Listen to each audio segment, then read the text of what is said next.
ये वाकया जो मैं आपको सुनाने जा रही हूँ बिल्कुल सच्चा वाकया है, जो कि मेरी मुलाजमा की एक रिश्तेदार के साथ पेश आया। वो पेशे के एतबार से एक दाइया थी। ये कहानी सोने के बारे में है जो उसने हासिल करके खो दिया। सोने की अहमियत से कौन इनकार कर सकता है। ये एक पीले रंग की कीमती धात है जिसे बरसों से जेवरात, नवादरात, गहने और घरेलू इस्तेमाल की चीजों में इस्तेमाल किया जाता रहा है और अशरफियों के तौर पर भी इस्तेमाल होती रही। दुनिया इसको पाने के लिए तरसती है और जिसको ये मिल जाए वो खुशकिस्मत गर्दाना जाता है। दाया सकीना की बदकिस्मती का किस्सा उसी की ज़बानी सुनिए। वो एक चमकीली शाम थी। मैं उसी दिन नहा धोकर अपने सफेद और गीले बालों में कंघी फेर रही थी जब अचानक मेरे दरवाजे पर जोरदार दस्तक हुई। मैंने कहा, दरवाजा खुला है, अंदर आ जाइए।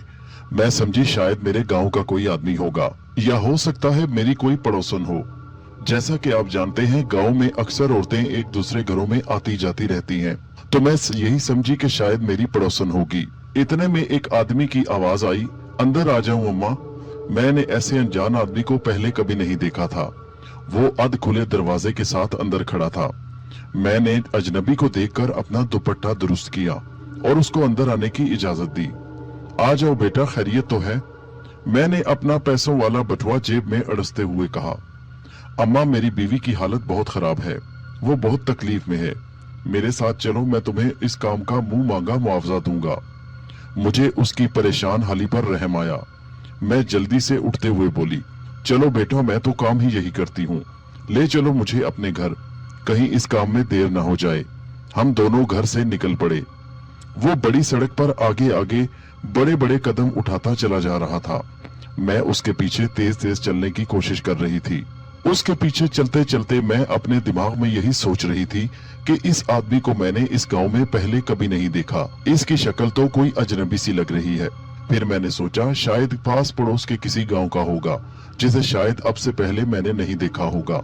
वो आदमी बहुत तेज चल रहा था और मैं उसके साथ कदम मिलाने की कोशिश में नाकाम हो चुकी थी, मगर मैं उसके पीछे ऐसे लग रहा था जैसे दौड़ रही हूँ। चलते चलते वो मुझे एक पुरानी लाल हवेली जैसी इमारत के पास ले आया।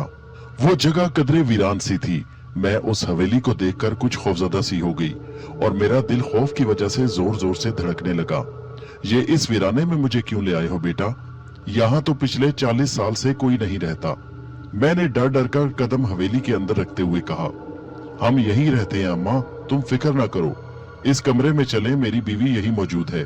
वो कहने लगा।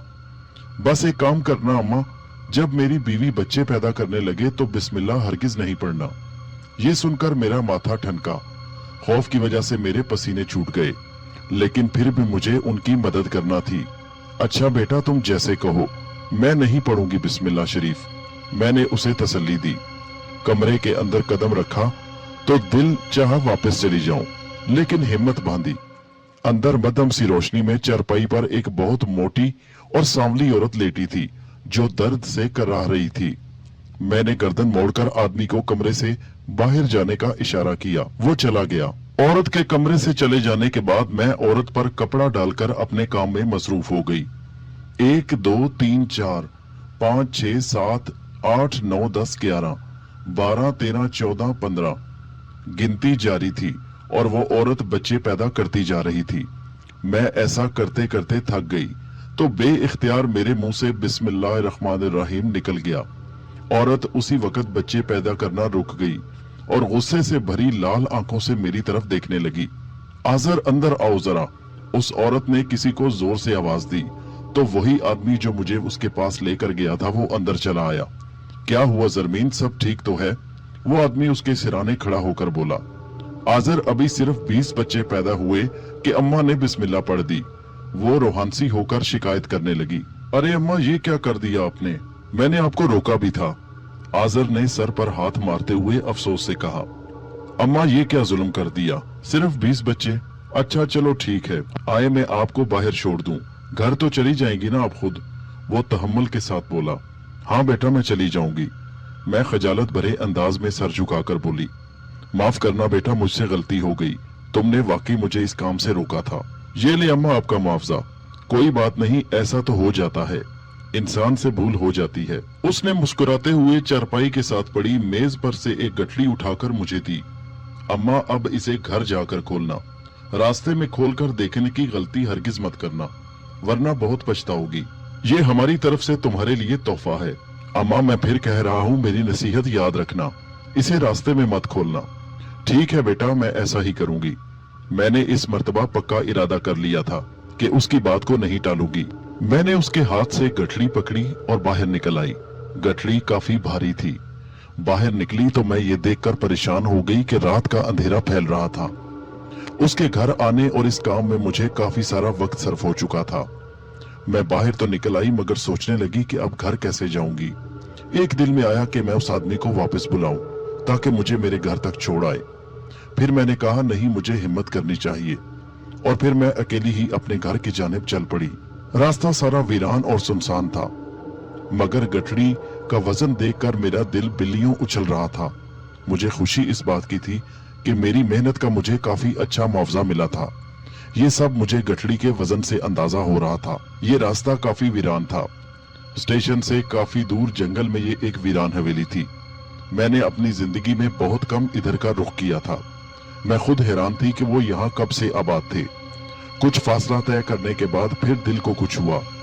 इस बार गठरी खोलकर देखने को मन ललचाया। मैंने फिर दिल की बात मान ली। देखूं तो सही इस गठरी में क्या है। मेरे कानों से अचानक उस आदमी की आवाज टकराई। अम्मा, ये गलती मत करना। उस आदमी की आवाज जो ही मेरे कानों से टकराई, मैं उस वीरान जंगल में ठिठक कर रुक गई और इर्द गिर्द देखने लगी। वो तो मुझे वहीं छोड़कर वापस चला गया था। उसकी आवाज कहां से आई? मैं खौफजदा होकर चारों तरफ नजर दौड़ा रही थी। जब किसी को न देखा तो फिर तेज तेज कदमों से घर की जानिब चल पड़ी। दिल ही दिल में खौफ महसूस हो रहा था कि इस वीरान जगह से जितनी जल्दी हो सके निकल चलूं। थोड़ी दूर चलने के बाद फिर अचानक ख्याल आया कि गठरी तो काफी भारी है, लगता है इसमें काफी मालो दौलत है। मुझे उसने इस काम का काफी मुआवजा दिया है, क्यों ना इसको खोल कर देखूं। फिर दिल में लालच समाया। एक लम्हे के लिए उस आदमी की नसीहत मेरे कानों से टकराई कि इसको खोलने की गलती मत करना। मैंने खुद कलामी करते हुए कहा, कुछ नहीं होता, जो कुछ इसमें है वो तो अब मेरा है, मैं जरूर खोल कर देखूंगी। मैंने तजस्सुस के साथ उस गठरी को खोला तो गठरी खुलते ही मुझे धचका सा लगा। गठरी कोयलों से भरी हुई थी। मैं सख्त कबीदा खातिर हुई। फिर सारा रास्ता नफरत, मायूसी और बददिली के साथ कोयले एक एक करके फेंकती चली आई और दिल ही दिल में उस आदमी को बुरा भला कहने लगी। आय हाय, इनका मैं क्या करूं, मुआवजा तो देखो। मैं सोचती रही, उसने तो मेरे साथ बड़ा जुल्म किया। रात के इस पहर मुझे तकलीफ भी दी, इस जंगल और वीराने में ले आया। उसके 20 बच्चे भी पैदा किए और मिला तो क्या मिला। मैं सारे रास्ते यही सोचती रही और दिल ही दिल में खुद को बुरा भला कहती रही कि मुझे उसके साथ नहीं आना चाहिए था। ख्वामख्वाह मुझ पर नेकी का भूत सवार हो गया था। मैं दिल ही दिल में उस आदमी को बुरा भला कहती चली आ रही थी और उस गठरी का वजन कम करने के लिए नफरत मायूसी के साथ कोयले एक एक करके फेंकती चली आ रही थी। मैं दिल में सोच रही थी कि मैं इनका क्या करूंगी। जिस वक्त तक मैं घर पहुंची तो चंद कोयले मेरे पास बाकी थे। मैंने उन चंद कोयलों को भी निकाल कर फेंकना चाहा, लेकिन ये क्या, उफ मेरे खुदा, मैं देखकर एकदम चीख पड़ी। ये क्या, मेरे हाथ में कोयले नहीं बल्कि चमकता हुआ सोना था। मैं खुशी से दीवानी हो गई और वापसी पर उसी रास्ते पर दौड़ी और वो कोयले उठाने जो मैंने फेंके थे, लेकिन वहां पर तो कोई कोयला मौजूद नहीं था। मैं बहुत शर्मिंदा हुई। मैंने सारा रास्ता छान मारा। मैं काफी दूर तक उस वीराने में गई, मगर मुझे किसी जगह कोई कोयला नजर नहीं आया। मैं अपनी जल्दबाजी पर पछताने लगी और रोने लगी। अगर मैं आजर की बात मान लेती तो आज करोड़पति होती और मेरी बाकी की जिंदगी ऐशो इशरत में गुजर जाती। उसने वाकई मेरे साथ बहुत अच्छा सलूक किया था और मुझे मेरी मेहनत का बहुत बड़ा मुआवजा दिया था, मगर मैं बेकदरी उस मुआवजे की कदर न कर सकी। मैं इतना बड़ा सोने का खजाना हासिल करने में नाकाम हो चुकी थी जो मुझे उस जिन ने दिया था। इतना तो मैं जान चुकी थी कि वो लोग इंसान नहीं थे बल्कि जिन्नात के कबीले में से थे, और वो आदमी जो रात के उस पहर मुझे लेने आया था वो जिन था, और वो औरत उसकी बीवी थी, वो भी जिन्नात के कबीले में से थी, और इसीलिए उनके यहाँ 20 बच्चों की पैदाइश हुई थी। मैं बाकी सारी जिंदगी अपनी इस गलती पर पछताती रही, मगर अब क्या हो सकता था। कुदरत एक मर्तबा मुझ पर मेहरबान हुई थी। एक मर्तबा मैं लालच में आकर दोबारा उसी जंगल में अपने बेटे को लेकर गई और उस हवेली का चप्पा चप्पा छान मारा, मगर उस हवेली में सिवाय खाली कमरों के कुछ नहीं था, जिनमें जगह जगह खाक के ढेर और जाले लगे हुए थे। मैं कितनी ही देर उस वीरान हवेली में इधर उधर देखती रही और आज़र को आवाजें देती रही, मगर वहां कोई होता तो जवाब देता। पूरी हवेली वीरान और खाली पड़ी थी। मेरा बेटा मुझे देख रहा था और सोच रहा था शायद मैं पागल हो चुकी हूँ। मैं इस हवेली में किसको आवाजें दे रही हूँ। मैं मायूस और बोझल कदमों के साथ बेटे के साथ वापस आ गई। शायद वो मुझ पर हंस रहा था, बड़ी अजीब सी नजरों से मेरी तरफ देख रहा था, मगर वो नहीं जानता था जो सच मैं अपनी आंखों से देख चुकी थी।